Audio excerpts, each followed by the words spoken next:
మన తెలంగాణలో వరి అవసరం లేదు.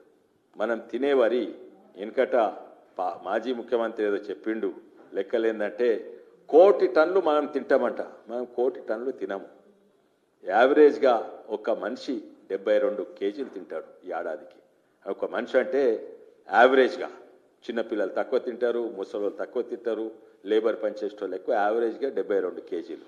4 కోట్ల జనాభా ఇంటూ 72 కేజీలు అంటే అవి 27-29 లక్షల టన్నులు అవుతాయి. అది బియ్యం అంటే అది బియ్యం తయారవుతుంది. ఎన్ని ఒడ్లు కావాలి, కన్వర్షన్ రేషియో యాడ్ చేస్తే దాదాపు 45 లక్షల టన్నులు.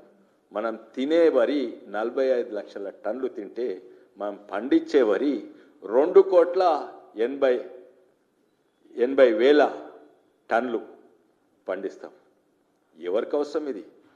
వరి లేక ఎవరైనా ఆకలితో చచ్చిపోతుండ్రా? భారతదేశంలో ఒక్కడు కూడా చచ్చిపోతుంది. ప్రతి రాష్ట్రంలో వరి ఎక్కువ ఉన్నది, ప్రతి రాష్ట్రంలో.